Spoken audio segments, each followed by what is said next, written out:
বলো, তোমরা কেমন আছো? আশা করি ভালো আছো। আমি ভালো আছি। আবার আমি তোমাদের সামনে উপস্থিত হলাম আজকে। আবার একটা নতুন ভিডিও নিয়ে এলাম। এখানে বুঝো যে আমি এর আগের ভিডিওগুলোতে ভয়েস সম্বন্ধে আলোচনা করেছি। তো সেটা শুধু পার্টিকুলার প্রেজেন্ট ইনডিফিনাইট টেন্সের বাক্যগুলোকে আমরা কীভাবে ভয়েস চেঞ্জ করেছি সেটা শিখিয়েছি। এবার আমি পাস্ট ইনডিফিনাইট টেন্সের কিছু বাক্য আছে, সেগুলোকে আমরা কীভাবে ভয়েস চেঞ্জ করব।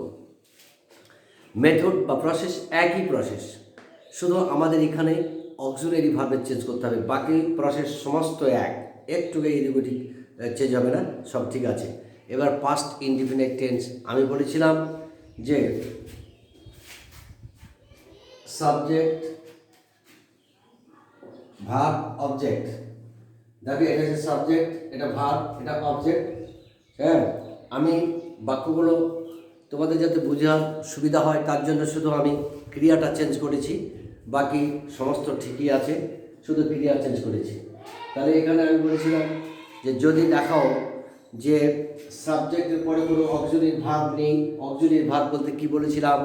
Am is are, was, were, have, has, had, shall, should, will, would, can, could, may, might, must বা মাস্ট বি।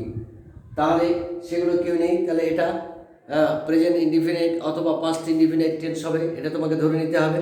তাহলে আমি প্রেজেন্ট ইনডিফিনাইট টেন্সটা কীভাবে ধরেছিলাম নিশ্চয়ই তোমরা বুঝতে পেরেছো। তাহলে এবার আমি পাস্ট ইনডিফিনাইট টেন্স কীভাবে ধরবো। এখানে দেখো যে ইডি যোগ থাকলে, ইডি যোগ বা শুধু ডি, শুধু টি বা ইডি এই জাতীয় যোগ থাকলে জানবে সেটা পাস্ট ইনডিফিনাইট টেন্স। বিভিন্ন রকমের ক্রিয়া রূপগুলো বিভিন্ন রকমের আছে, তোমাকে এটা বুঝে নিতে হবে।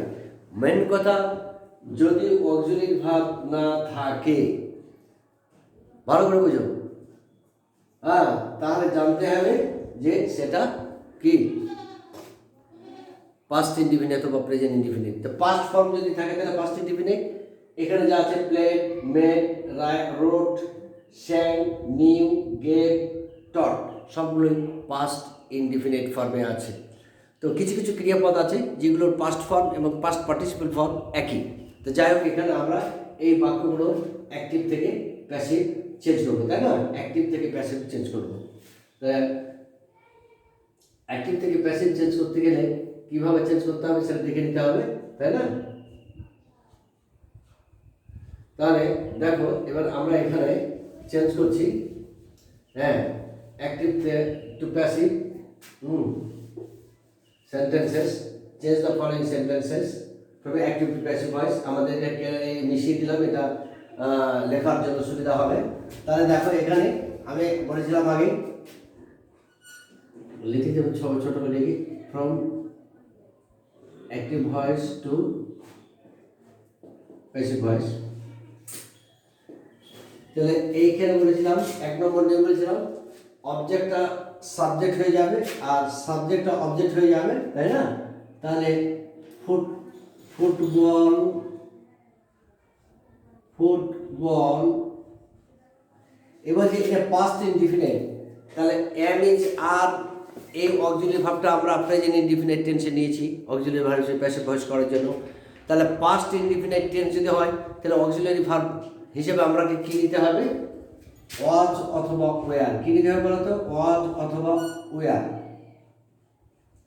যদি এক বচন হয় তাহলে ওয়াজ, আর বহু বচন হলে ওয়্যার। এক বচন হলে ওয়াজ আর বহু বচন হলে ওয়্যার। অর্থাৎ সিঙ্গুলার নাম্বার হলে ওয়াজ হবে আর প্লুরাল নাম্বার হলে মানে ওয়্যার হবে। দেখো, ফুটবল মানে এখানে সিঙ্গুলার, ফুটবল ওয়াজ প্লেড মানে পিপি ফর্ম, এখানে পাস্ট ফর্ম আর পিপি ফর্ম একই ফর্ম। প্লেড বাই উই থেকে আস হলো, তারপরে সি মেড এ ডল, এটাও হচ্ছে পাস্ট ইনডিফিনাইট টেন্স। তাহলে আমরা অবজেক্টকে সাবজেক্ট নিয়ে আসবো, সাবজেক্টকে অবজেক্ট নিয়ে যাবো। তাহলে কী হবে বলো তো? এ ডল, তাহলে এটাও সিঙ্গুলার আছে, তাহলে ওয়াজ, মেড, মেড, মেড, তাহলে মেড বাই হার। তারপরটা হচ্ছে আই রোট এ লেটার, তাহলে এটাও আমার ভিডিও নিতে হবে। A letter was singular was, write wrote written, WRITTEN, written by me. তবে দেখো সীতা স্যাং এ সং, এটা কি হবে বলতো? এ সং, এটাও সিঙ্গুলার, তাহলে ওয়াজ সাং, SUNG, সাং বাই সীতা। নাম থাকলে কোনো চেঞ্জ হবে না, সীতা। নিশ্চয়ই তোমরা বুঝতে পারছো, ভালো করে লক্ষ্য করে রাখো হ্যাঁ কিভাবে চেঞ্জ হচ্ছে। তারপরে বলছে দে নিউ দ্য ম্যান, এটাও past indefinite, know knew known, তাহলে কি হবে? দ্য ম্যান, এটাও singular number, man was known, known বলেছিলাম যে নোনের ক্ষেত্রে বাই হবে না, টু, নোন টু কে, known to them, THEM, they থেকে অবজেক্টিভ হচ্ছে দেম। তারপরে মাদার,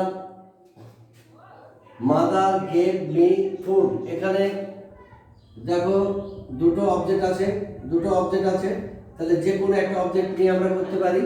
যেমন আমি এবার এটা নিয়ে করছি, এই প্রাণীবাচকটা নিয়ে করছি, এটা হচ্ছে বস্তুবাচক, এটা হচ্ছে প্রাণীবাচক, মি আস, তাহলে এটা নিয়ে আমি করবো। এবার দেখো কীভাবে হয়, আই, এটা সিঙ্গুলার আছে, তাহলে ওয়াজ হবে, I was, give gave given, given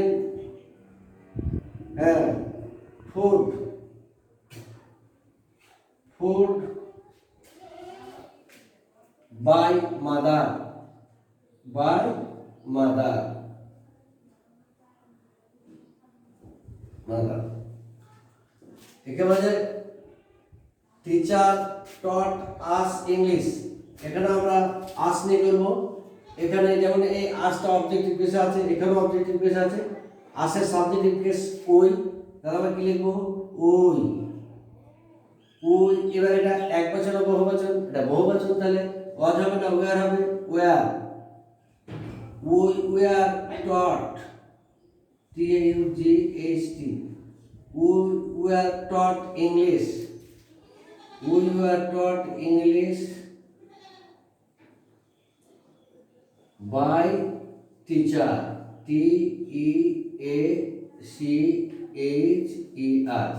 তাহলে আমরা কিভাবে প্রেজেন্ট ইনডিফিনাইট এবং পাস্ট ইনডিফিনাইটের অ্যাক্টিভ থেকে প্যাসিভ ভয়েস চেঞ্জ করলাম। তাহলে শুধু দেখো সব নিয়মগুলো বলছে যে টেন্স, যে টেন্সে আছে সেই টেন্সে এগুলো, এটা হচ্ছে পাস্ট ইনডিফিনাইট, এগুলো পাস্ট ইনডিফিনাইট। তাহলে টেন্সের আমরা টেন্স চেঞ্জ করতে, আমরা টেন্স চেঞ্জ হবে না। আবার মোড বলছে এই বাক্যগুলি সব সাধারণ বাক্য, এটা হলো সাধারণ বাক্য মানে অ্যাসার্টিভ সেন্টেন্স, তাহলে টেন্স ও মুডের কোনো চেঞ্জ হলো না আমরা, অথচ প্যাসিভ ভয়েস ঠিক তৈরি করে নিলাম। তাহলে কী হলো কথা, যে প্রেজেন্ট ইনডিফিনাইট এবং পাস্ট ইনডিফিনাইট টেন্সের অ্যাক্টিভ থেকে প্যাসিভ করতে গেলে আমাদেরকে নতুন করে অক্সিলারি ভার্ব সরবরাহ করতে হবে। তো প্রেজেন্ট ইনডিফিনাইটের জন্য অ্যামেজার এবং পাস্ট ইনডিফিনাইটের জন্য ওয়াজয়ার, পাস্ট ইনডিফিনাইটের জন্য ওয়াজয়ার, তাই না? তাহলে আমরা এই দুটো টেন্সের অ্যাক্টিভ থেকে প্যাসিভ করতে পারলাম। এবার বলছে যে কিছু ভার্ব আছে, ভালো করে দেখো, যে এবার বাকি টেন্সগুলো আমাদের অক্সিলারি ভার্ব থাকবে, বাকি টেন্সগুলোতে আমাদের অক্সিলারি ভার্ব থাকবে, বাকি টেন্সগুলোতে কি থাকবে বলতো? Auxiliary verb. আইএনজি যুক্ত থাকলে সেগুলো সবই কন্টিনিউয়াস হবে, তাই না? আইএনজি যুক্ত থাকলে সেগুলো সবই কন্টিনিউয়াস টেন্স। তাহলে এবার আমি একটা কন্টিনিউয়াস টেন্সের অ্যাক্টিভ থেকে প্যাসিভ কিভাবে হয় সেটা তোমাদের দেখাচ্ছি, নিশ্চয়ই তোমরা বুঝতে পারবে। চট করে দেখো কিভাবে হচ্ছে। I am reading the book. আচ্ছা, I am reading the book. এটা present continuous. I was reading the book. I was reading the book. Past continuous. তো বলতে থাকবে যে যখন এই রিডিং থাকবে, যেহেতু এটা কন্টিনিউয়াস টেন্স, এই টেন্স আমরা চেঞ্জ করতে পারবো না, তখন বলছেন যে এই কন্টিনিউয়াস টেন্সের সঙ্গে আমাকে একটা বিং যোগ করতে হবে। কি যোগ করতে হবে? বিং। আর I have read, R-E-A-D, read the book. এটা হচ্ছে perfect tense, present perfect tense. তাহলে দেখো, যখন বলছে যে have has had, have has had, এই অঙ্গগুলো ভাব থাকলে আমাদের কি যোগ করতে হবে? হ্যাঁ, বিং যোগ করতে হবে, বিং যোগ করতে হবে। তাহলে দেখো আমি কিভাবে বলছি, তাহলে কন্টিনিউয়াসের জন্য আমাদের বিং আর পারফেক্টের জন্য বিং, এটা পারফেক্ট টেন্স। তাহলে এখানে বলছে হ্যাভ আছে, তাহলে হ্যাভ বিন, হ্যাজ থাকলে হ্যাজ বিন, এম থাকলে M being, is being, are being. এটা সাবজেক্ট অনুযায়ী চেঞ্জ হয়ে যাবে। তাহলে এবার এটা আমরা প্যাসিভ বলি, এটা অবজেক্ট, এটা ভার্ব, আর এটা হচ্ছে সাবজেক্ট, তাই না? আর এটা হচ্ছে অক্সিলারি ভার্ব। এটা ভার্ব, এটা সাবজেক্ট, আর এটা কি বলো? অবজেক্ট। তাহলে অবজেক্ট এদিকে চলে আসবে, তাহলে দি বুক, দ্য বুক, এবার ইজ, এটা দ্য বুকের পরে ইজ হয়, ইজ, এবার একটা বিং যোগ করতে হচ্ছে, দ্য বুক ইজ বিং। এটা পিপি ফর্ম কি হবে? Red, R-E-A-D, red, by, I থেকে হবে মি। তাহলে দেখো, the book is being read by me. অনুরূপভাবে এটা হ্যাভ আছে, তাহলে এটা এদিকে চলে আসতে কি হবে? দ্য বুক হ্যাজ হবে, সাবজেক্ট পরে হ্যাজ হয়, আয়ের পরে হ্যাভ হয়, কিন্তু দ্য বুকের পরে হ্যাজ হয়, তাহলে হ্যাজ বিন। এবার বিন যোগ করতে হবে, কি যোগ করতে হলো? বিন। তাহলে the book has been red, একই রূপ, রেড বাই মি। নিশ্চয়ই আমরা যত কন্টিনিউয়াস টেন্স আছে তাহলে আমরা বিং যোগ করব, আর পারফেক্ট হলে বিং যোগ করব। যত কন্টিনিউয়াস আছে আমরা বিং যোগ করব। তাহলে am being, is being, are being, was being, were being, তাই না? তারপরে ফিউচারে যে কী হবে বলতো? Shall be being, will be being. আচ্ছা, পারফেক্ট আছে হ্যাভ বা হ্যাভ, তার প্রেজেন্ট পারবে হ্যাভ বিন, হ্যাজ বিন, প্যাসিভে হ্যাড বিন, হ্যাজ বিন, পাস্টে গিয়ে পাস্ট পারফেক্টে গিয়ে হ্যাড বিন, আর ফিউচার পারফেক্টে গিয়ে shall have been, will have been. তাহলে আমাদের এক নজরে ভয়েস চেঞ্জটা আমরা বুঝে নিতে পারলাম। তোমরা নিশ্চয়ই কোনো প্রশ্ন থাকলে তোমরা আমাকে জিজ্ঞেস করবে, অবশ্যই আমি তোমাদেরকে সমস্ত প্রশ্নের উত্তর দেব। হ্যাঁ, আর যদি ভয়েস চেঞ্জের উপরে আর একটা ভিডিও করতে হয়, তাহলে ক্লাস 7 এবং 8-এর ছেলে মেয়ে তোমরা অবশ্যই আমাকে কমেন্ট বক্সে লিখে জানাবে, তাহলে আমি আর একটা ভিডিও বানিয়ে ভয়েস চেঞ্জ কীভাবে করতে হয় বাস আরও একটু পরিষ্কার পরিচ্ছন্নভাবে বলবো। যদি বুঝতে কোনো সমস্যা হয় তোমরা অবশ্যই আমাকে জিজ্ঞেস করবে। Thanks to everybody.